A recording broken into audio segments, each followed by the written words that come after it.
WABG, the Delta's leading news source. Thanks for joining us here on the ABC 6 News webcast. I'm Tanya Carter on this Monday, April 8th, 2013. The hunt is on for the person responsible for killing a 23-year-old Duck Hill woman.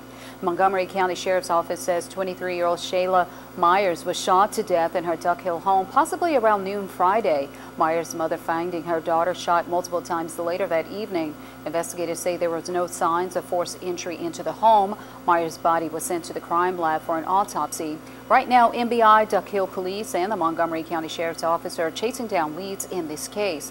However, if you have any information about this crime, you're urged to call Crime Stoppers at 1-888-672-8477. Remember, they only need your information and not your name. Meanwhile, a Sunflower County man pleads guilty before his trial today. Court officials say Scotty Abney entering 3 guilty pleas this morning before Circuit Court Judge Richard Smith. Abney accused of killing Angelia Yates of Inverness in October 2008, with authorities finding her remains 8 days later in Moorhead. Abney pleading guilty to manslaughter, aggravated assault, and conspiracy to commit murder. Judge Smith then sentencing Abney to 20 years on the manslaughter charge and 15 years each on the aggravated assault and conspiracy to commit murder charges, which Smith ruled Abney will serve concurrently with the manslaughter charge. Mississippi Governor Phil Bryant signs a bill that could allow a federal prison to open in Leflore County. Senate Bill 2547 allows the Mississippi Department of Corrections to contract with Leflore County to house federal prisoners in a now closed Delta Correctional Facility. Currently, Leflore County owns the facility and houses jail inmates. The company that will operate the new federal prison will now have to succeed in a bid with the government to open a minimum security prison in Leflore County.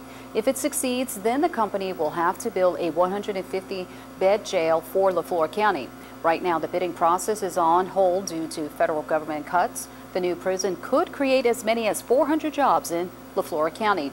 And moving to Shaw, where the police department has a new chief. On Friday, the Shaw Board of Aldermen selected Anthony Gibson as the new police chief. Gibson has prior experience serving as chief of the Rosedale and Drew police departments. He also ran for Bolivar County Sheriff last year.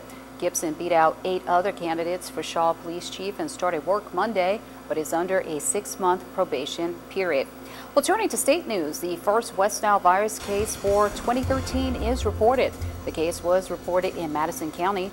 In 2012, Mississippi had 247 West Nile virus cases and 5 deaths. Mississippi State Department of Health Deputy State Epidemiologist Dr. Paul Byers says in a news release that it's not unusual to have a West Nile case early in the year. He says it shows that the West Nile virus can show up at any time, just not in the peak months of January, rather July, August, and September. Health officials say Mississippians should take precautions to protect themselves from mosquitoes. You've been watching the Delta's #1 news source,